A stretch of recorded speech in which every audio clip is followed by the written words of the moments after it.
There's some things, man. And if it's going to be Blumhouse, it's going to be the same budget this had. Oh, yeah. It's going to be less, less than that. And it would still look better than this. It's just going to be Jamie Foxx that they're going to cut on God of War in the middle of the movie.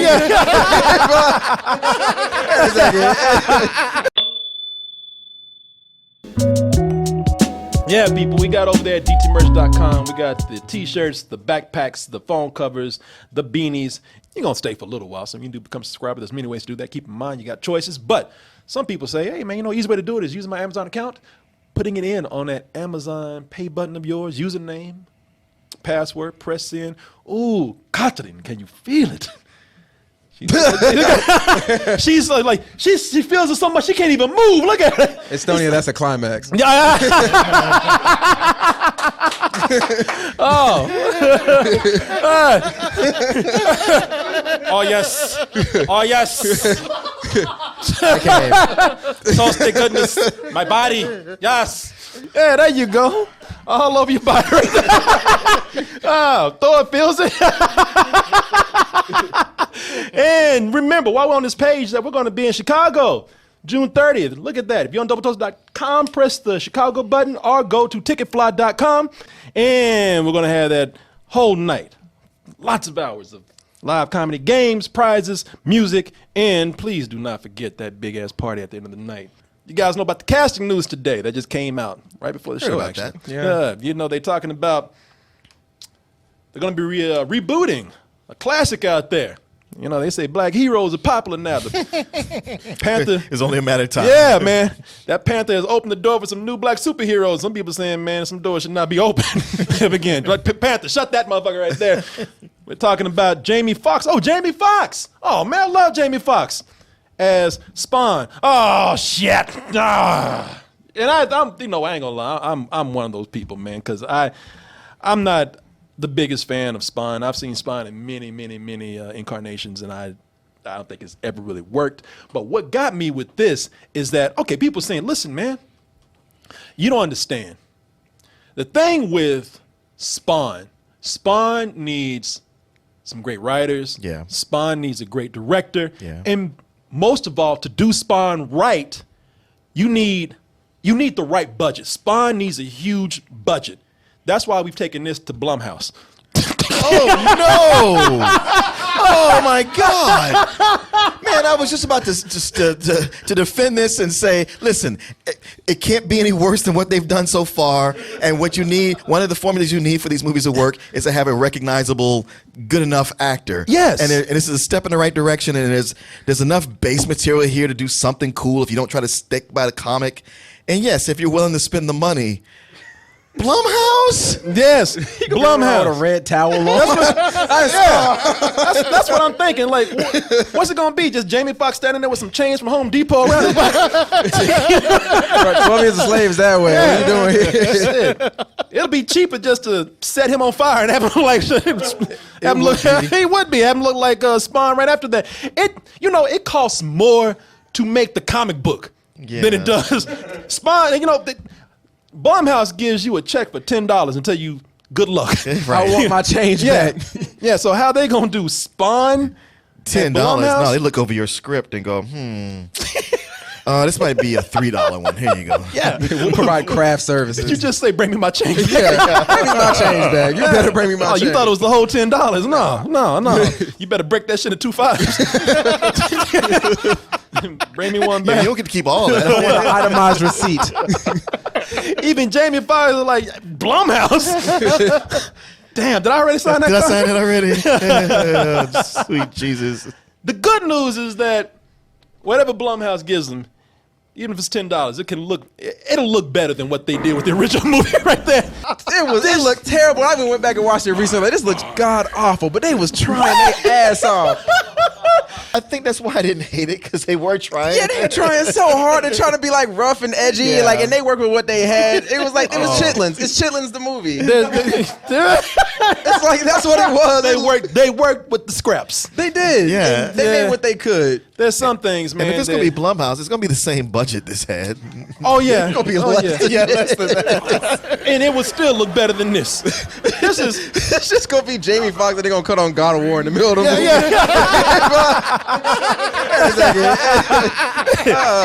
It's gonna be The Sims, and they made a Jamie Foxx character. This is PS1 shit when the PS3 was out. You don't do that. This is like, nah. This was way before that. Yeah, this is like PS1 day. Man, this looks horrible. I guarantee you, whatever money they give Blumhouse, it's gonna look better than what they got there.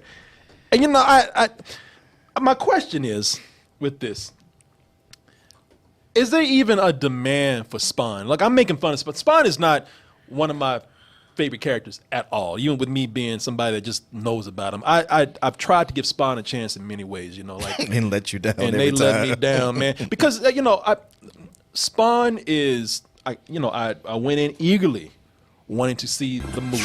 You know, I gave this movie a chance right here. I was excited for it. You know, it's like, hey, this is I believe it was rated R at the time, right? Yeah. It was rated R. It featured a black superhero or anti-hero in this case. It was dark. You know, I thought maybe in some ways we probably have another Crow in our hands. You know, in a way. Fuck was I thinking?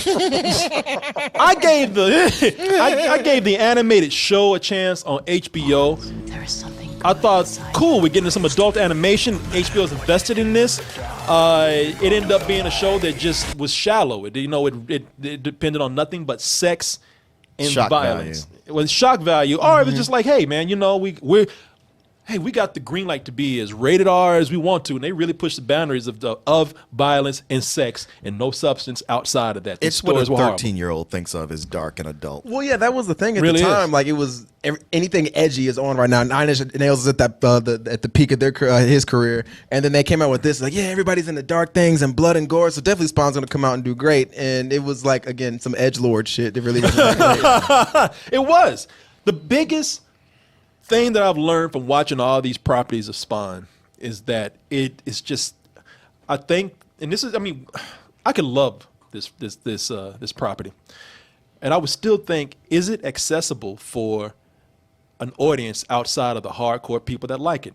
You know, I mean, and you have some things that you can do that. Some people are hardcore fans of something. You can still put it out there and the mainstream can take it. But I just don't think that there's a real coherent story to tell with Spawn. But you're the expert on that. No, I never liked this either. And a lot of it is just at its core, it's competing ideas.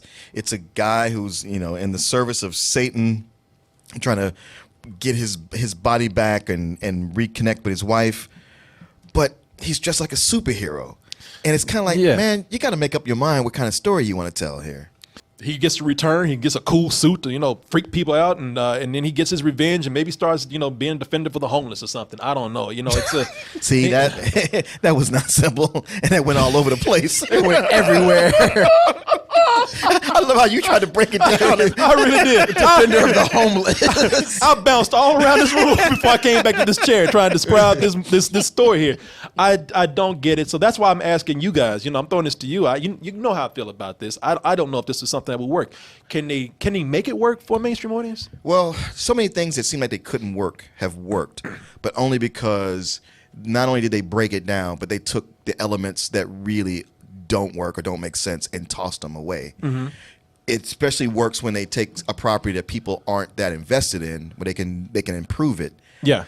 I mean, not a lot of people know Spawn, but the people who love it. And I don't know how flexible they're going to be with changes. Yeah, you know, well, you make a good point. You know, with the people who don't want it changed, how is that going to be if they want to tweak it for people who need to see it in the mainstream? I personally don't think that the audience for Spawn is big enough to support, you know, a whole movie. Mm-hmm. I mean, it's Blumhouse, though. Like, I was just looking up, like, his most expensive film he made was $10 million.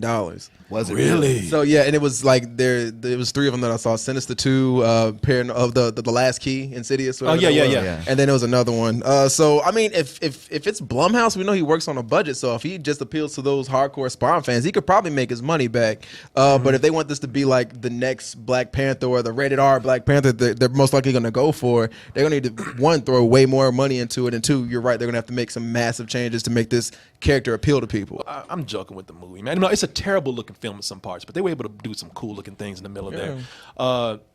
But the comic is everywhere, man. You got creatures, you got these intricate fantasy environments. You have Spawn's costume, which has living chains.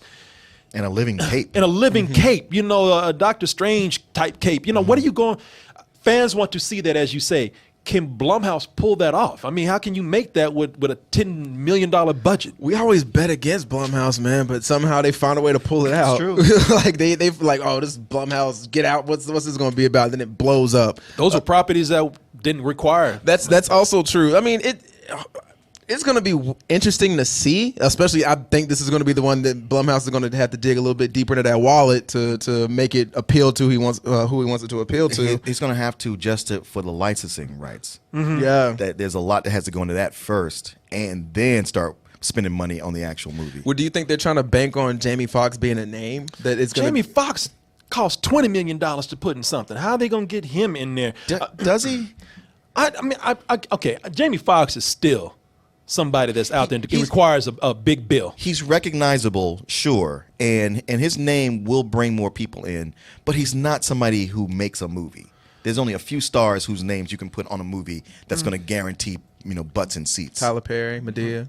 Yeah, If this was Tyler Perry's Spawn, yo. yeah, and we are seeing. Okay, that I would watch. And it is Madea as Spawn. I mean, I think he's big enough still right now to require that budget. Only thing I see working with this right now, who knows what they're doing? I'm no expert here, but I think that they might have somebody else make it, and maybe Blumhouse has the releasing rights on it. I don't know, because Blumhouse right now is big enough to where we have the name. Right. If you make the movie and nobody wants to touch it, and we all know Spawn's not the biggest thing. There's no demand for Spawn right now. So maybe they say, you make the movie, put our name on it. That will probably draw people in. The last thing I remember seeing Jamie Foxx in was Sleepless. And it was like, I don't want to see him in anything else for the rest of my life. Yeah, man. It's funny. For a movie called Sleepless, I got plenty of sleep. Boy. Something also to keep in mind, as much as Spawn is a black hero, he's black when he's a mercenary. And then he's killed and turned into Spawn. And where he's all mangled and covered with the mask and everything. Yeah. But when he uses his powers and takes his off and restores his face, he's white. What? Yeah. Okay, they will not do that. They are not going to whitewash Spawn. No. Maybe I need to leave this alone. I'm telling you, man, this shit is convoluted. It's going to be interesting to see on a Blumhouse budget, if that's the case. Right? Yeah. That's what they'll make it fun. Oh, yeah. They're going to try to do like found footage. Yeah. It'd be funny if the whole movie's about Spawn before he was Spawn.